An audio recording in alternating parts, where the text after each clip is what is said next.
Good morning, students. Previous class discussed the introduction of the economic reforms since 1990. 1990 ನೂತನ ಆರ್ಥಿಕ ನೀತಿಯ ಪೀಠಿಕೆಯ ಬಗ್ಗೆ ನಾವು ಅಧ್ಯಯನವನ್ನು ಮಾಡಿದ್ದೆವು. Today class I will discuss the stabilization and structural adjustment programs. How to the government can implement the various plans and programs according to the structural adjustment, and as well as the how to they can implement the plans and policies according to the stabilization in the economy.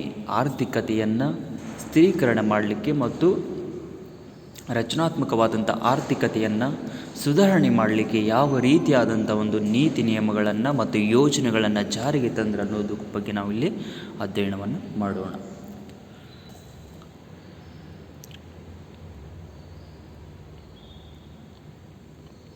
In the 1991, Sri P.V. Narasimha Rao as the Prime Minister of our country, and in P.V. Narasimha Rao cabinet, Dr. Manmohan Singh as the finance minister, and that time P.V. Narasimha Rao think about our country economy, and also said to the Manmohan Singh, and Manmohan Singh has planned to economic reforms our country, as well as how to the our country economy can develop according to the LPG concept. ಇಲ್ಲಿ 1991ರಲ್ಲಿ ನಮ್ಮ ದೇಶದ ಪ್ರಧಾನಮಂತ್ರಿಯಾಗಿ P V Narasimha Rao ಅವರು ಅಧಿಕಾರ ವಹಿಸಿಕೊಂಡು ದೇಶದ ಆರ್ಥಿಕ ಸ್ಥಿತಿಯ ಬಗ್ಗೆ ಅವಲೋಕನ ಮಾಡುವಾಗ ನಮ್ಮ ದೇಶದ ಆರ್ಥಿಕತೆಯ ಹಿಂದುಳಿದುದನ್ನು ಕಂಡವರು ಅದೇ ಒಂದು ಕ್ಯಾಬಿನೆಟ್ನಲ್ಲಿ ಅವರ ಒಂದು ಪ್ರಧಾನಮಂತ್ರಿ ಅವಧಿಯಲ್ಲಿ ಹಣಕಾಸು ಸಚಿವರಾಗಿರುವಂಥ ಪ್ರಧಾನಿ ಮನಮೋಹನ್ ಸಿಂಗ್ ಅವರನ್ನು ಕೇಳಿದಾಗ ಪ್ರಧಾನಿ ಮನಮೋಹನ್ ಸಿಂಗ್ ಅವರು ಆ ಒಂದು ನಮ್ಮ ದೇಶದ ಆರ್ಥಿಕತೆಗೆ ಅನುಗುಣವಾಗಿ ಉದಾರೀಕರಣ, ಜಾಗತೀಕರಣ, ಖಾಸಗೀಕರಣ ಎಂಬ 3 ತತ್ವಗಳ ಅಡಿಯಲ್ಲಿ ನಮ್ಮ ನೂತನ ಆರ್ಥಿಕ ಯೋಜನೆಯನ್ನು ಕೂಡ ಇಲ್ಲಿ ಜಾರಿಯನ್ನು ತಂದರು.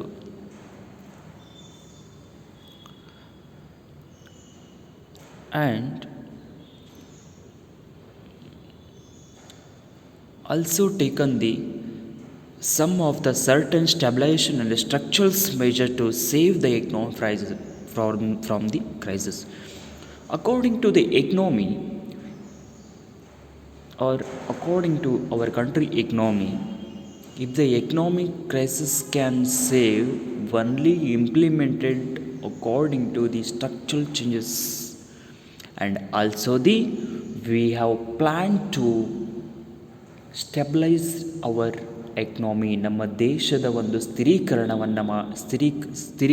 ಒಂದು ಹಂತದಲ್ಲಿ ತಂದು ನಮ್ಮ ದೇಶವನ್ನು ಆರ್ಥಿಕತೆಯ ಒಂದು ಗಂಡಾಂತರದಿಂದ ಕೂಡ ನಾವೇನು ಮಾಡಬೇಕು, ಪಾರು ಮಾಡಲೇಬೇಕಾಗ್ತದೆ. ಅದಕ್ಕಾಗಲೇ if a government can take decision to save the economy from the crisis, and also implement the various adjustment programs according to the situation of the economy. ನಮ್ಮ ದೇಶದ ಆರ್ಥಿಕತೆಗೆ ಅನುಗುಣವಾಗಿ, ನಮ್ಮ ದೇಶದ ಒಂದು ಆರ್ಥಿಕತೆಯ ಗಂಡಾಂತರವನ್ನು ತಡೆಗಟ್ಟೋದಕ್ಕಾಗಿ ಅದಕ್ಕೆ ಅನುಗುಣವಾಗಿ ಏನು ಮಾಡಿದ್ರು ಅಂದರೆ ವಿವಿಧ ರೀತಿಯಾದಂಥ ಯೋಜನೆಗಳನ್ನು ಕೂಡ ಇಲ್ಲಿ ಜಾರಿಗೆ ತರ್ತಾಯಿದ್ರು. Thus the government took economic reforms consist of the 2 distinct standards. The government can reform our economy according to the 2 standard conditions. ಇದೇ ರೀತಿಯಾಗಿ ಏನಾಗ್ತದೆ ಅಂದರೆ ನಮ್ಮ ದೇಶದ ಒಂದು ಸರ್ಕಾರ ಏನು ಮಾಡ್ತದೆ, ಪಿ ವಿ ನರಸಿಂಹರಾವ್ ಅವರ ಸರ್ಕಾರ ದೇಶದ ಒಂದು ಆರ್ಥಿಕತೆಯನ್ನು ಏನು ಮಾಡ್ತಾನೆ, 2 ರೀತಿಯಲ್ಲಿ ಸುಧಾರಣೆ ಮಾಡಲಿಕ್ಕೆ ಕೂಡ ಪ್ರಯತ್ನಿಸಿತು. ಫಸ್ಟ್ ಒನ್, ಮ್ಯಾಕ್ರೋ ಎಕನಾಮಿಕ್ ಸ್ಟೆಬಿಲೈಜೇಷನ್, ಬೃಹತ್ ಪ್ರಮಾಣದ ಆರ್ಥಿಕ ಸ್ಥಿರೀಕರಣ ಸುಧಾರಣೆಗಳಂತ ಕರಿತೀವಿ. ಇನ್ the economy can save from the crisis, and we can first observing and also more focus on the macroeconomic stabilization, because macroeconomics it is can including the all the aggregate levels, but it is a it is macroeconomic impact, it is a more effect on the macroeconomic. ಅಂದರೆ ಇಲ್ಲಿ ಸಮಗ್ರ ಅರ್ಥಶಾಸ್ತ್ರದಲ್ಲಿ ಬೃಹತ್ ಪ್ರಮಾಣದವಾದಂಥ ಒಂದು ಆರ್ಥಿಕ ಸ್ಥಿರೀಕರಣದಲ್ಲಿ ಏನಾದರೂ ನಾವು ಬದಲಾವಣೆ ತಂದಿದ್ದಾದರೆ, ಇಲ್ಲಿ ಸಣ್ಣ ಪ್ರಮಾಣದ ಒಂದು ಆರ್ಥಿಕ ಸ್ಥಿರೀಕರಣದಂಥ ಕೈಗಾರಿಕೆಗಳ ಮೂಲಕ ಪ್ರತಿಕೂಲವಾದಂಥ ಪರಿಣಾಮ ಬರುತ್ತೆ. ಅದಕ್ಕಾಗಿ ಏನು ಮಾಡಿದ್ರೆ ಅಂದರೆ ಇಲ್ಲಿ ಇನ್ the year 1991 PV Narasimha can consisting of the two distinct standards. First one is the macroeconomic stabilization and structural reform measures and the adjustment. ರಚನಾತ್ಮಕ ಹೊಂದಾಣಿಕೆಗಳ ಸುಧಾರಣೆಗಳಂತ ಕೂಡ ಇದನ್ನು ಕೂಡ ಏನು ಮಾಡ್ತಾರೆ, ಈ ಒಂದು ಎರಡು ಕ್ರಮಗಳಲ್ಲಿ ಏನು ಮಾಡ್ತಾರೆ ಅಂದರೆ ಆರ್ಥಿಕ ಬಿಕ್ಕಟ್ಟನ್ನು, if our country can save from the crisis, government can implement the two types of the reforms. First one is the macroeconomic stabilization. We can concentrate on the macroeconomic level, industry as well as the various sectors, and also the structural reform measures. Structural reforms means nothing but the if our country industry can updated according to the economic situation as well as the demand for the commodity. ಆ ಒಂದು ಆರ್ಥಿಕ ಪರಿಸ್ಥಿತಿಯಲ್ಲಿ ವಸ್ತುಗಳ ಬೇಡಿಕೆಗೆ ಅನುಗುಣವಾಗಿ, ತಂತ್ರಜ್ಞಾನಕ್ಕೆ ಅನುಗುಣವಾಗಿ ಮಾಡ್ತು ಅಂದರೆ ರಚನಾತ್ಮಕವಾದಂಥ ಸುಧಾರಣೆಗಳನ್ನು ತರುವಂಥ ಕೆಲಸವನ್ನು ಇಲ್ಲಿ ಸರ್ಕಾರ ಮಾಡಿತು. And also while the stabilisation reforms deal with demand management ಅಂತ but the if the industry management also can taking a decision according to the demand for goods in the economy.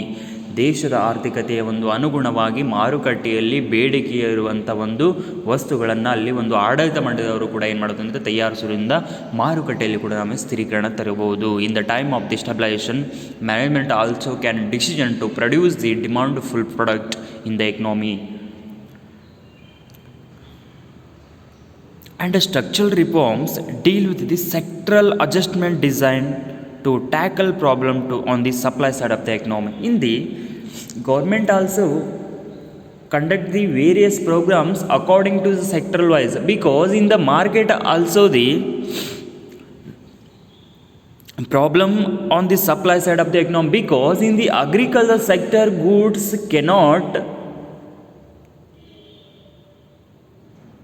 grow according to the environmental situation. ಅಂದರೆ ಇಲ್ಲಿ ಮಾರುಕಟ್ಟೆ, ಇಲ್ಲಿ ವಾತಾವರಣದಲ್ಲಿರುವ ಅಥವಾ ಆರ್ಥಿಕತೆಯಲ್ಲಿರುವಂಥ ಕೃಷಿ ಮೂಲದಿಂದ ಬರುವಂಥ ಒಂದು ಬೆಳೆಗಳೇನಾಗ್ತದೆ ಸರಿಯಾಗಿ ಬೆಳೀತಾ ಇಲ್ಲ. ಇಲ್ಲಿ ಸರಿಯಾಗಿ ಬೆಳೀತಾ ಇಲ್ಲ ಅಂತಂದರೆ ಅವು ಕೈಗಾರಿಕೆಗಳಿಗೆ ಕಚ್ಚಾ ವಸ್ತು ಆಗೋಕ್ಕೆ ಆಗೋದಿಲ್ಲ. ಅದಕ್ಕಾಗಿ ಇಲ್ಲಿ ಏನಾಗ್ತದೆ ಅಂದರೆ if the agriculture crops cannot grow properly, how to the agriculture sector can provide raw materials to the industrial sector. ಇಲ್ಲಿ ಕೃಷಿ ವಲಯದಲ್ಲಿ ಸರಿಯಾದ ರೀತಿಯಂಥ ಬೆಳೆಗಳು ಬೆಳೀತಾ ಇಲ್ಲ ಅಂತಂದರೆ ಅವರು ಯಾವ ರೀತಿಯಾಗಿ ಕೈಗಾರಿಕಾ ವಲಯಕ್ಕೆ ಆ ವಸ್ತುಗಳನ್ನು ಅಥವಾ ಕಚ್ಚಾ ವಸ್ತುಗಳನ್ನಾಗಿ ಅವರು ಕಳಿಸ್ತಾರೆ, ಆಗೋದಿಲ್ಲ. ಅದಕ್ಕಾಗಿ ಏನಾಗ್ತದೆ ಅಂದರೆ we can also the problem facing from the supply side, because if the agriculture sector cannot be providing the raw materials to the industrial sector, how to the products can enter to the in the economy and how to the supply can more in the economy. ಯಾವ ರೀತಿಯಾಗಿ ಇಲ್ಲಿ ಕೃಷಿ ವಸ್ತುಗಳ ಬೆಳೆಗಳ ಒಂದು ಸರಿಯಾದ ಬೆಳವಣಿಗೆ ಆಗ್ತಾ ಇಲ್ಲ, ಅವು ಏನು ಮಾಡ್ತಿಲ್ಲ ಕಚ್ಚಾ ವಸ್ತುಗಳಾಗಿ ಕೈಗಾರಿಕೆಗೆ ಹೋಗೋದಿಲ್ಲ. ಇದರಿಂದ ಏನಾಗ್ತದೆ ಅಂದರೆ ಮಾರುಕಟ್ಟೆಯಲ್ಲಿ ಏನಾಗ್ತದೆ ಅಂದರೆ ಬಹಳಷ್ಟು ಕಷ್ಟದ ಪರಿಸ್ಥಿತಿ ನಿರ್ಮಾಣ ಆಗ್ತದೆ. ಅಷ್ಟೇ ಅಲ್ಲದೆ ಪೂರೈಕೆ ಕೂಡ ಏನಾಗ್ತದೆ ಕಡಿಮೆ ಆಗುವಂತ ಹೋಗ್ತಾ ಇರ್ತದೆ.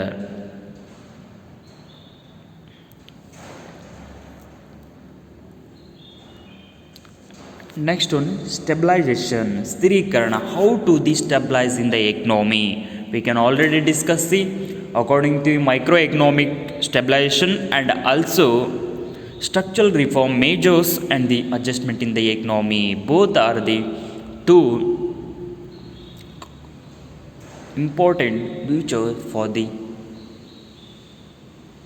Reforms of the economy. ಇಲ್ಲಿ ನೂತನ ಆರ್ಥಿಕ ಯೋಜನೆಗಳನ್ನು ಜಾರಿಗೆ ತರುವಂಥ ಒಂದು ಎರಡು ಪ್ರಮುಖವಾದಂಥ ಲಕ್ಷಣಗಳು ಅಂತಂದರೆ ಬೃಹತ್ ಪ್ರಮಾಣದ ಆರ್ಥಿಕ ಸ್ಥಿರೀಕರಣದ ಸುಧಾರಣೆಗಳು ಮತ್ತು ರಚನಾತ್ಮಕ ಹೊಂದಾಣಿಕೆಯ ಸುಧಾರಣೆಗಳು.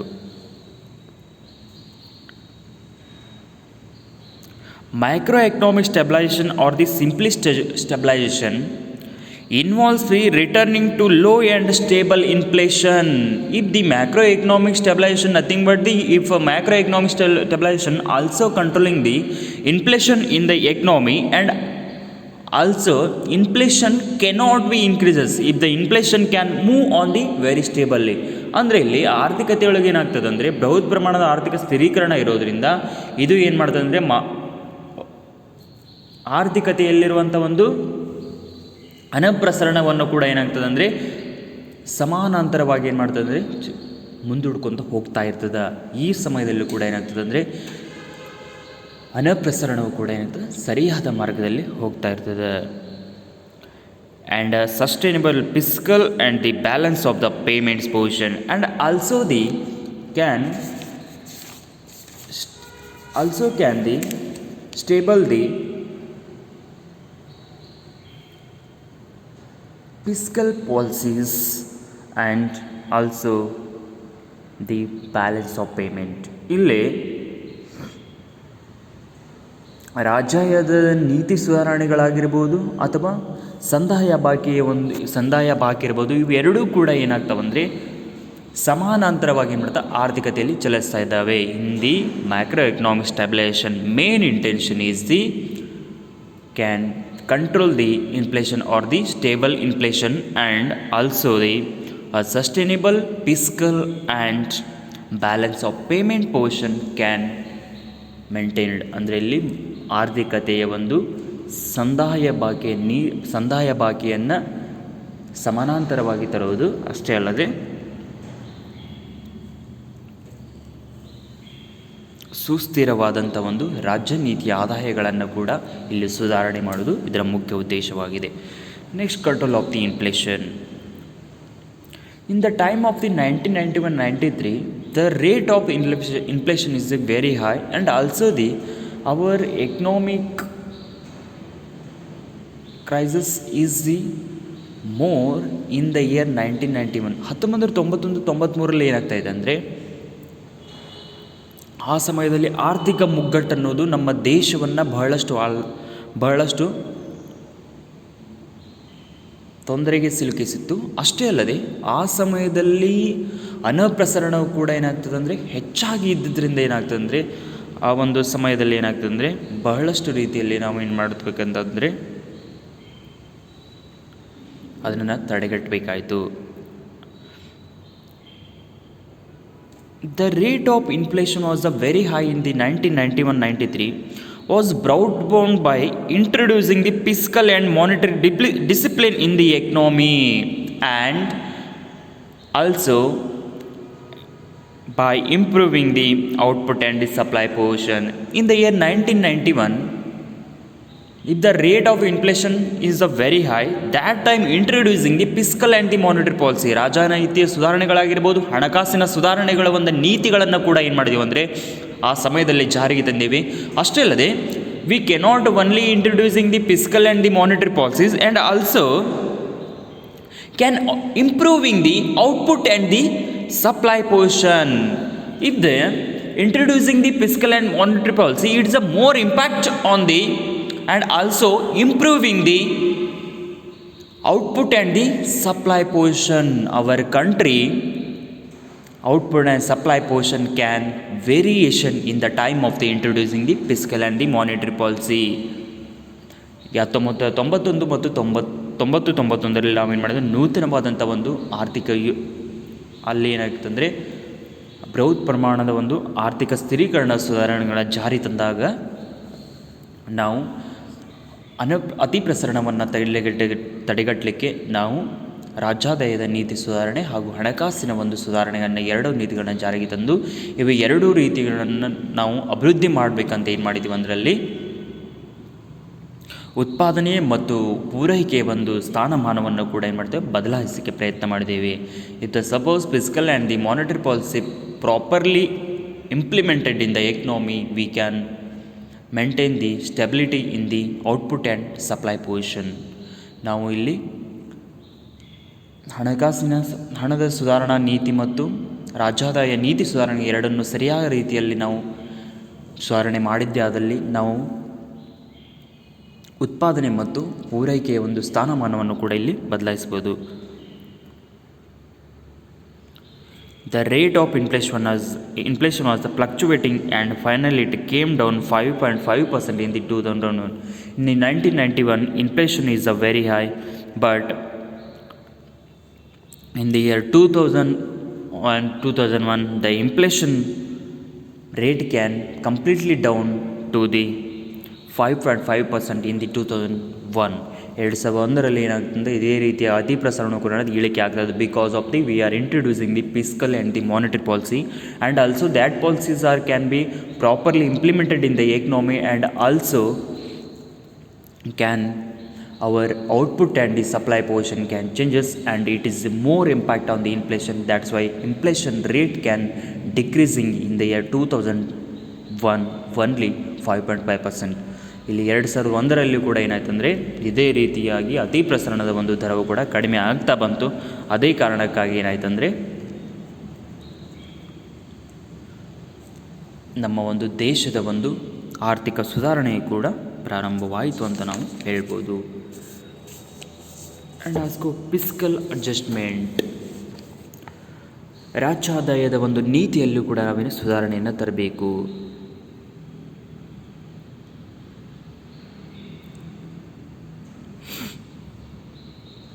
If the fiscal adjustment is also the very important in the economy, fiscal adjustment has been essential for dealing with the twin problems of high domestic inflation and the large deficit in the balance payment. If the fiscal adjustment we can manage in the economy, we can also the facing the two problems or twin problems because of the high domestic inflation. Suppose we can fiscal policy properly implemented in the economy, our domestic inflation rate is very high and also the large deficits in the balance of the payments. We can also the facing the twin problems in the economy.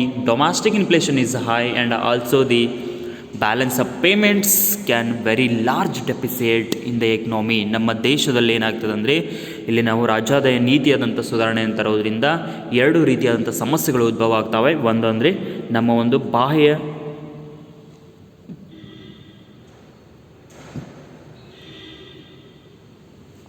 ನಮ್ಮ ಒಂದು ಆಂತರಿಕವಾದಂಥ ಒಂದು ಅತಿ ಪ್ರಸರಣೆಯನ್ನು ಹೆಚ್ಚಿಗೆ ಆಗ್ತದೆ. ಅಷ್ಟೇ ಅಲ್ಲದೆ ಸಂದಾಯ ಬಾಕಿಯು ಕೂಡ ಏನಾಗ್ತದೆ ಬಹಳಷ್ಟು ಕೊರತೆಯಿಂದ ಏನಾಗ್ತದೆ ಸಾಗ್ತಾ ಇರ್ತದೆ.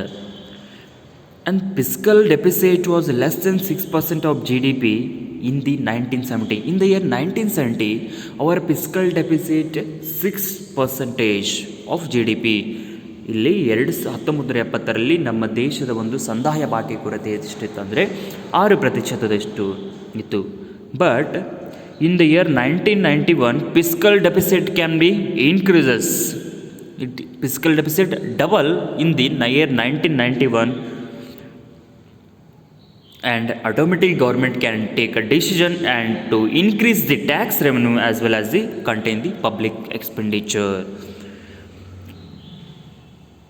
In the year 1970, our fiscal deficit only 6%, but it can be doubled in the year 1991, 11.2%. That time government can decide and took the increase the tax revenue and also to contain the public expenditure. If the public is not, the peoples can provide the money to government in the form of the revenue. If the government also can the increase the revenue and balance or the stabilize the fiscal stabilisation in the economy. ನಮ್ಮ ಆರ್ಥಿಕತೆಯಲ್ಲಿ ಏನಾಗ್ತಂದರೆ ರಾಜ್ಯಾದಾಯ ನೀತಿ ಅಂತ ಸುಧಾರಣೆಗೆ ತರಬೇಕಂತೇಳಿ ನಮ್ಮ ಸರ್ಕಾರವು ಏನು ಮಾಡುತ್ತಂದರೆ ಆದಾಯ ತೆರಿಗೆಯನ್ನು ಹೆಚ್ಚಿಗೆ ಮಾಡಿತು. ಅಷ್ಟೇ ಅಲ್ಲದೆ ಸಾರ್ವಜನಿಕವಾದಂಥ ಒಂದು ಖರ್ಚನ್ನು ಕೂಡ ಏನು ಮಾಡುತ್ತಂದರೆ ಕಡಿಮೆ ಮಾಡಿತು. In the time of the 1991 our fiscal deficit can increase to the 11.2%. That time government can take a decision and increase the tax revenues tax revenue and also the containing the public expenditure. ಅಂದರೆ ಇಲ್ಲಿ ಸಾರ್ವಜನಿಕವಾದಂಥ ಒಂದು ಸಾಲವನ್ನು ಕೂಡ ಈಗ ಇದರಲ್ಲಿ ಏನಿದೆ ಇದರಲ್ಲಿ ಸೇರಿದೆ. ಅದೇ ರೀತಿ ಕೂಡ ಟ್ಯಾಕ್ಸ್ ರೆವೆನ್ಯೂ ಕೂಡ ಅಂತ ಆದಾಯ ತೆರಿಗೆಯನ್ನು ಕೂಡ ಏನು ಮಾಡ್ತೀವಿ ಹೆಚ್ಚಿಗೆ ಮಾಡಿದ್ದು. ಅಷ್ಟೇ ಅಲ್ಲಲ್ಲಿ ಸಾರ್ವಜನಿಕರ ಒಂದು ವೆಚ್ಚವು ಕೂಡ ಏನಾಗ್ತದೆ ಹೆಚ್ಚಿಗೆ ಆಗ್ತಿತ್ತು. And next the balance of payment adjustment we can already discuss in the fiscal adjustment. If the balance of payment adjustment is a very important, government took taking the several measures to correct the deficit in the balance of payment and earn a surplus. In the time of the 1991, government can suffering from the fiscal deficit and as well as the deficit in the balance of payment and also the get earn the surplus in the various forms. ಅಲ್ಲಿ ಏನು ಒಂದು ಕೊರತೆ ಉಂಟಾಗಿದೆ ಆ ಒಂದು ಕೊರತೆಯನ್ನು ಆ ಒಂದು ತೊಂದರೆಯನ್ನು ನಿವಾರಿಸಲು ಏನು ಸರ್ಕಾರ ಏನು ಮಾಡುತ್ತಂದರೆ ವಿವಿಧ ರೀತಿಯಾದಂಥ ಸಂದಾಯ ಬಾಕಿ ಅಂತ ಒಂದು ಸುಧಾರಣೆಗಳನ್ನು ಮಾಡಲಿಕ್ಕೆ ಇದು ಏನು ಮಾಡುತ್ತೆ ಅಂದರೆ ವಿವಿಧ ರೀತಿಯಾದಂಥ ಯೋಜನೆಗಳನ್ನು ಕೂಡ ಇಲ್ಲಿ ಹಾಕ್ಕೊಳ್ತು.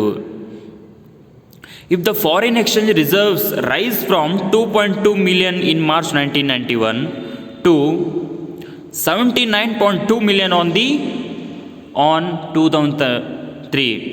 If the foreign exchange also reserves can also rise from the 2.2 billion in 1991, but it can also increase the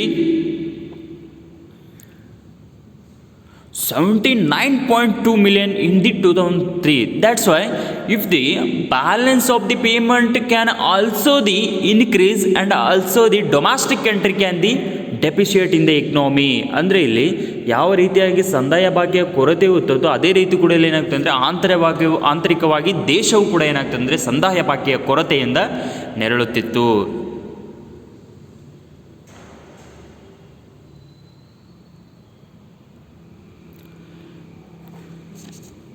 This accumulation of the foreign exchange reserve suggests that the Indian economy has moved to a somewhat stable and sustainable balance of payments position in the last 10 years. If the foreign exchange reserves ಅಂದರೆ ಇಲ್ಲಿ ವಿದೇಶಿ ವಿನಿಮಯ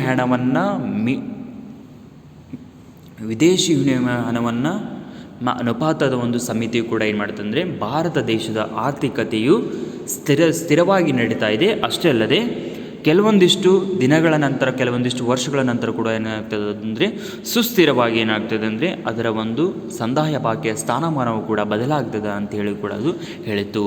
if the foreign exchange suggest that our Indian economy can mood somewhat stable. It can be stable in the some ways and also the sustainable balance of payment position in the last 10 years. We can also the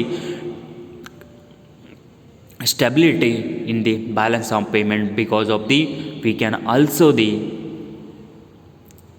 implement the various policies on the basis of the balance of payment. ವಿವಿಧ ರೀತಿಯಾದಂಥ ನೀತಿಗಳನ್ನು ನಾವು ಇಲ್ಲಿ ಜಾರಿಗೆ ತಂದಿದ್ದರಿಂದ ಏನಾಗ್ತದೆ ಬಹಳಷ್ಟು ರೀತಿಯಾಗಿ ನಾವು ಇಲ್ಲಿ ಸಮಸ್ಯೆಗಳನ್ನು ಕೂಡ ಏನು ಮಾಡಿದ್ವಿ ಅಂದರೆ ಎದುರಿಸ್ತಾ ಇದ್ದೀವಿ. ಅವೆಲ್ಲ ಸಮಸ್ಯೆಗಳಿಂದ ಈ 10 ವರ್ಷಗಳ ನಂತರ ಏನಾಗ್ತದೆ ಅಂದರೆ ಭಾರತ ದೇಶದ ಒಂದು ಸಂದಾಯ ಭಾಗ್ಯ ಕೂಡ ಏನಾಗ್ತದೆ ಸುಧಾರಣೆ ಆಗ್ತಾ ಇದೆ.